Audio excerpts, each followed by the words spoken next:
So, on my podcast, TapCaf Transmissions, we've been reading through the New Jedi Order, and we recently covered the first two novels within the Force Heretic trilogy, which is near the end of the New Jedi Order, i.e. the Yuuzhan Vong War. One thing the series does, which is kind of cool, is that it picks up threads from many of the old Bantam-era novels, and in the case of Force Heretic 2, we go back to a story started at the Truce at Bakura, which saw the introduction of one of the most terrifying enemies in Star Wars history. So we're going to talk about that today. I hope you enjoy, but before we begin, I do have a sponsor. However, it's just a video I did. We worked really hard on a Terminator timeline video. We've got custom animations. We look at the different splits in the film universe. I think it's worth watching, but, not a lot of people clicked on it. YouTube kind of killed it. I do think, however, that you'll enjoy it if you like science fiction, so I'll link to that in the description. Anyway, the Truce at Bakura introduces us to, I think, one of the most terrifying situations and enemies in the Star Wars universe. The enemy I'm referring to is the SE Rook, which are actually pretty similar to the Yuuzhan Vong, but arguably even worse. They're incredibly xenophobic, they've got no compassion, they use strange and esoteric technology, and they have a caste-based society where religion plays an absolutely massive role in their day-to-day lives. What makes the SE Rook so terrifying? Well, I want you to put yourself in the minds of the Bakurans. Bakura is actually a fairly Earth-like planet. It's terrestrial, it's fairly tropical, it's overall appealing, and it even has a burgeoning tech sector. On Bakura, they make state-of-the-art repulsor lifts, and they integrate them, by the way, into their day-to-day technology, like you see buildings held up on floating platforms all the time. However, despite the pleasantness of the planet and the usefulness of it as well, Bakura is incredibly isolated. It's in wild space, really, you get the feeling that it's on the complete edge of the galaxy, and just overall, it was very, very isolated. Where a planet like Tatooine was far from the galactic center,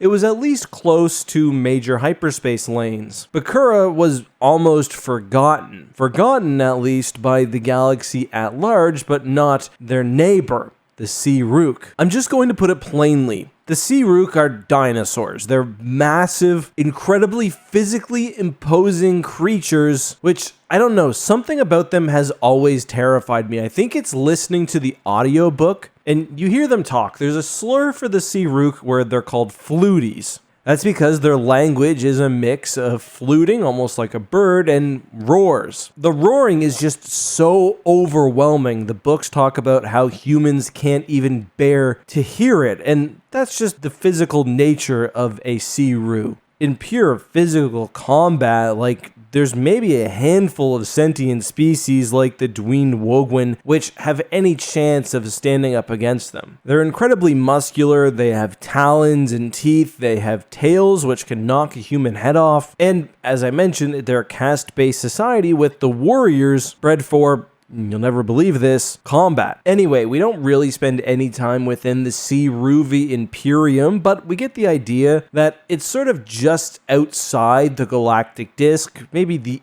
edge of space. So while Bakura is isolated, the Ssi-ruu are even more isolated. The unfortunate thing for Bakura is that there's one system directly in their crosshairs pretty much at all time, and it's them. The Ssi-ruu are so isolated that they've actually developed a unique technology which is not found otherwise across the galaxy, and it's one of the most terrifying technologies in all of Star Wars. It's known as Intechment. I've actually covered it in an entire video. But what Intechment did was steal a being's life energy, their literal essence, their soul, and use it to power a machine. And that's what supported Ssi-ruu technology. Everything from the doors on their spaceships, to their starfighters, to probably their coffee machines were powered by souls ripped out of living beings. Intechment was an incredibly painful process. Souls were also basically held in constant agony, and they were more or less aware